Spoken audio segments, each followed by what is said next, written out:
और अगर आप भावात भावम के नियम से जाए तो नवम से नवम का स्वामी पंचम भाव आएगा, उसके स्वामी को देखेंगे वो बृहस्पति महाराज बने।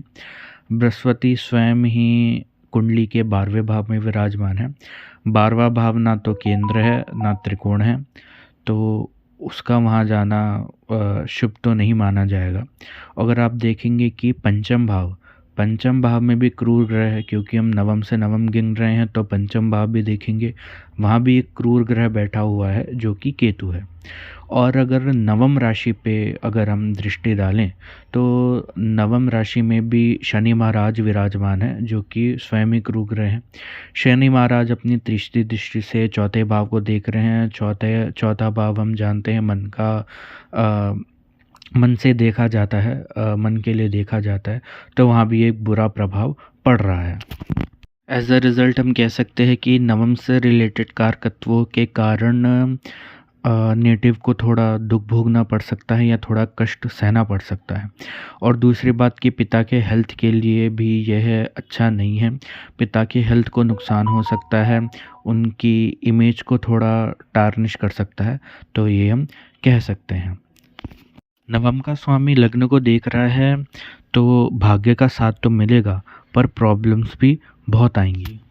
और बहुत बड़े-बड़े ज्योतिषी वृश्चिक राशि को शुभ नहीं मानते, क्योंकि वृश्चिक राशि हमें सब पता है कि वृश्चिक राशि एक रुका हुआ पानी है।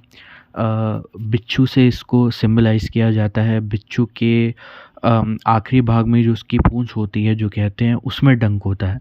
और आप सब जानते हैं कि बिच्छू एक अंधेरी जगह में रहता है, एक सीलन वाली जगह में रहता है, तो उसके कारकत्व भी व्यक्ति के लिए, उस नेटिव के लिए अच्छे नहीं माने जाते।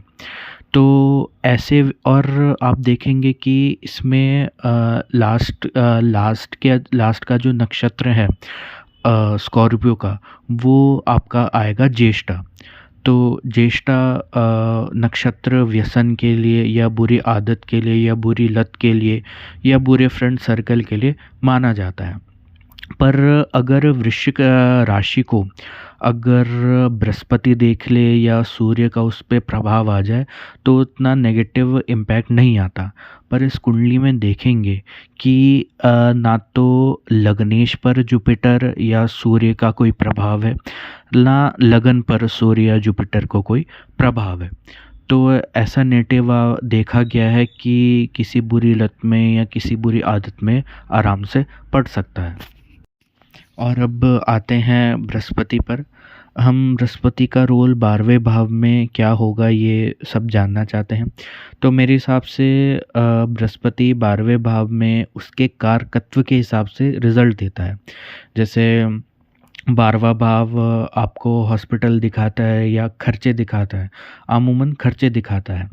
तो और बृहस्पति का वहाँ बैठना, तो हम कह सकते हैं कि खर्चे बहुत ज़्यादा होंगे या बहुत बड़े होंगे, क्योंकि बृहस्पति 12वें भाव में, या बृहस्पति को हम बहुत बड़ा ग्रह मानते हैं, तो हम कह सकते हैं कि खर्चे बहुत ज़्यादा होंगे। मेडिकल से रिलेटेड आपको बहुत खर्चे फेस करने पड़ते हैं।